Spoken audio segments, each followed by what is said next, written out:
what's up? In my opinion, any home cook, serious or beginner, only needs 10 spices in their cabinet. Today, I'm gonna tell you why I think that and which 10 make the cut. So first, why only 10 spices? Well, I've cooked a lot of different types of food on this channel. French, Italian, Chinese, Japanese, American, Mexican, Indian, other countries' foods. So one thing that I can say from all of that experience is that you can get 95% of your spice needs met with a simple, versatile kit of the basics. But aside from personally not really using a lot of spices outside of my core 10, here are 3 other reasons that I think it's a good idea to keep a curated list of spices in your cabinet. Number 1, it forces you to cook something delicious and fun with what you've got. When you've got 50 spices in your cabinet, you're likely to use too many of them and muddy up the flavor of your dish. Number 2, having less variety means that you'll use the spices that you have more often, meaning that they'll be fresher and taste better. And number 3, it's cheaper. Most of the spices on this list often sell for about $3 a jar, and that's because they're widely available and sell in high volume, at least here in the US. Okay, let's get to the list. I think it'd be fun to do this in a countdown style format, starting at number 10, moving to number 1, my favorite spice of all time. So, coming in at number 10 is the modest but essential red chili flake. Chili flakes are, in my opinion, the best lever for the home cook to make things spicy. Once you've used them a few times and you really get a feel for how spicy they are, then they make it really easy to throttle up and down the heat based on your taste. Plus, chili flakes have a really nice fruity chili flavor that I think is pretty special, especially when fried in olive oil. I prefer these chili flakes over cayenne chili powder because I think they're lower octane. Cayenne pepper is like a 7 out of 10 spicy, and chili flakes are like a 4 out of 10. That means that I can use more chili flakes in a dish and get more chili flavor without totally blowing my mouth up with spicy chili heat. Another great thing about chili flakes is that they're non-denominational, in that you can use them in pretty much any cuisine and they're not gonna color the dish too hard. Classic, basic chili flakes, a perfect number 10. Okay, coming in at number 9 is also an oldie but a goodie, ground cinnamon. Of course, ground cinnamon is great for sweet stuff like apple pie, cinnamon rolls, cinnamon raisin bread, and churros, but cinnamon has a place in savory cooking as well. Sicily, North Africa, India, Iran, Greece, Mexico. These are just a few of the places that use ground cinnamon savorily. I use cinnamon in dark Mexican mole, in warm, rich curry dishes, and it's also a surprisingly good fit for roasted eggplant with garlic. In a given year, I reach for cinnamon maybe 20 times to either bake or cook with it, but on a daily basis, Lauren puts cinnamon on top of her buttered gluten-free toast, and I like to serve it on top of some yogurt with some walnuts and some honey as kind of like a low-calorie dessert. The fact that cinnamon tastes as good as it does, and it can go both savory and sweet, earns it a spot in my cabinet.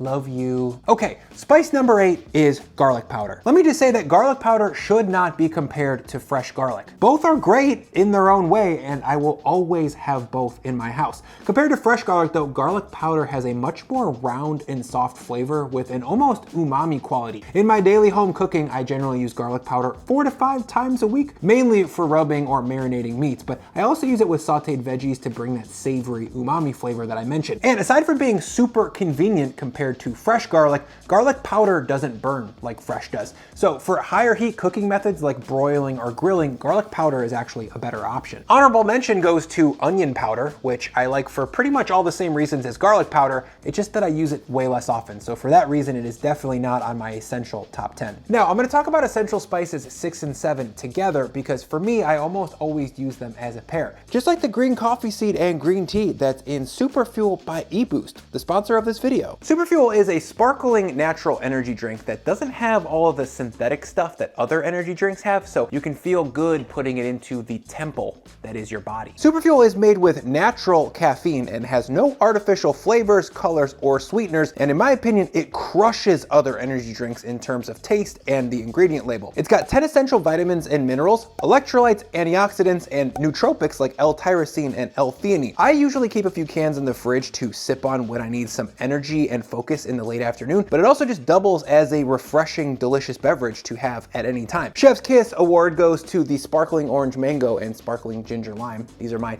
2 favorite flavors. Pour either of these over ice and you've got a refreshing late afternoon mocktail on your hands, you guys. Just click the link in my description and use code BrianL to get a 12-pack of Superfuel and get another 12-pack for free at eboost.com. That's what we in the business call BOGO, buy one, get one for free Right now, I'm told that this is the best deal available, so if you want to try eBoost, now would be the time. Or go down to your local CVS because they sell these nationwide. Back to the herbs. Okay, 6 and 7 on this list are dried basil and dried oregano. Just like for dried garlic, the dried versions of these herbs are just as useful as their fresh counterparts, they just have different use cases. I would never sub dried basil for a place that requires fresh. On a daily basis though, the way that I use these two herbs most often is in dry rubs or in marinades. If you combine oregano with garlic powder, black pepper, and lemon, you're cooking Greek food. But if you sub in cumin and chili flakes for the lemon, you've got something that's close to the Middle Eastern za'atar spice blend. That's actually how I think of this entire spice kit as a whole. Can I combine these 10 different spices in different ways that get me where I want to go flavor-wise in the world?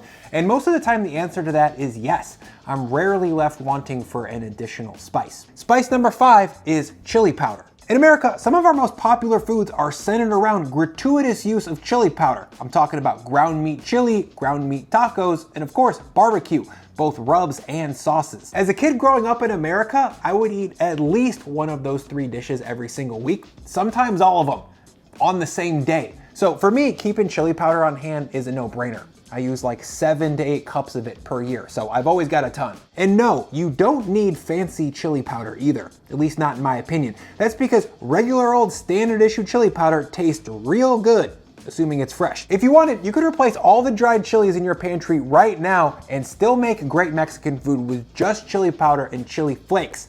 Don't tell Rick Bayless I said that though, because I don't want him coming here to start beef. What? Is that true? Lauren's telling me right now that people outside of the US who comment all the time say that they can't get chili powder or that theirs is like way spicier than ours. Is that true? What are you guys using for chili powder? Let me know down in the comments. In the US, chili powder is crushed up dried chilies that aren't spicy. There's sometimes garlic powder in there, sometimes cumin, but that's it. If you can't find it, a good sub would be the 4th spice on this list, which is sweet paprika. It brings that fruity chili flavor that we all love, but without the heavy darkness of the chili powder or any of the heat of the cayenne. Obviously, paprika is a very popular spice, but some of the cuisines throughout the world that really put it to work would be Hungary, Spain, North Africa, Morocco, and like Turkish cooking. It's sweet, it's mellow, and provides a beautiful backbone of flavor for dishes like cioppino, goulash, chili, tacos, and like 10,000 others. It's not sexy, but it's useful as hell, and it's great on deviled eggs. Okay, number 3 on this list is curry powder. To me, curry powder is some blend of turmeric and other flavorful spices. That could be cumin, fenugreek, nutmeg, cinnamon, chili powder, ground ginger. Basically, curry powder could be anything. The style that I keep in my cabinet is the yellow kind.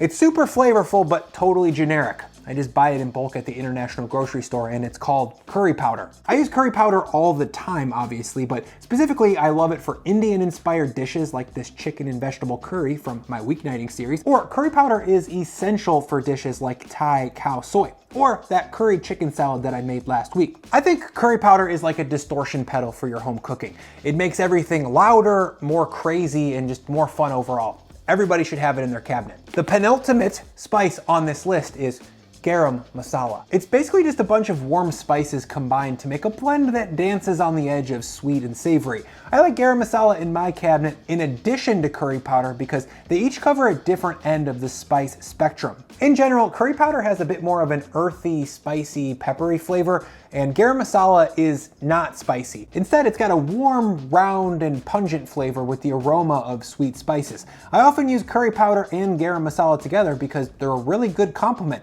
Garam Masala is great for a yogurt marinated chicken or in a salad dressing, and it's awesome on popcorn with salt and Lawry's seasoning. Garam Masala might seem like a little single use for people who haven't used it a lot, but it can put your dishes right into India or Africa or Persia or even Jamaica. You can massage Garam Masala into something that is very close to jerk seasoning. Okay, the number 1 essential spice in my cabinet and my all-time favorite spice of all time is cumin.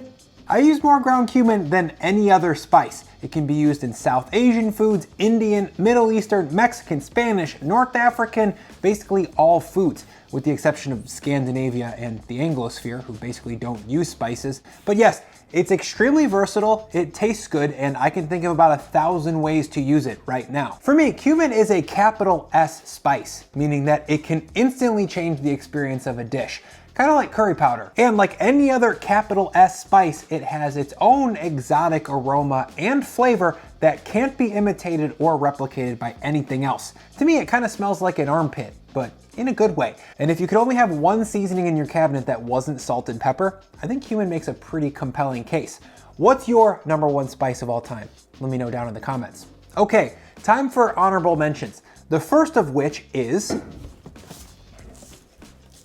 Montreal steak seasoning. When I've got this in the house, I tend to put it on pretty much all of the meats that I eat. Lauren is sick of it, but I am not. I totally love it. It's not in the top 10 because I can make a version of it with all the other stuff on the list. Pumpkin pie spice is another honorable mention because it is cheaper than going out and buying the 5 to 6 warm spices that make it up, and everybody likes making pumpkin pies around the holidays, so you know, you'll probably use a whole jar. It might be worth it. Another blend that is along these lines that might be worth it for you is poultry seasoning. For the same reason as the pumpkin spice, I think poultry seasoning is great to have around the holidays. I definitely wouldn't make stuffing or roasted turkey without it, and since I'm likely to go through a whole jar, I think it's probably worth keeping around. My point is that when it comes to spices, you can do a lot of damage with a very short list. Over the last few years, I've really only been using 10 or 11 spices, and I love it because it makes me more creative at the stove and helps me keep my cabinet more organized. Of course, there's plenty of room in this life to experiment and try a bunch of new spices. I'm not trying to talk you out of that, but this 10 right here can get you pretty much anywhere you want to go. Now, I invite you to utterly destroy this perspective down in the comments because I'm sure for a lot of you, only 10 or 11 spices is stupid. I look forward to hearing about it. Anyways, thank you so much for your time and attention. Thank you for sticking around to the end of the video, and please don't tell Rick Bayless what I said about chili powder. Don't kick my ass, Rick.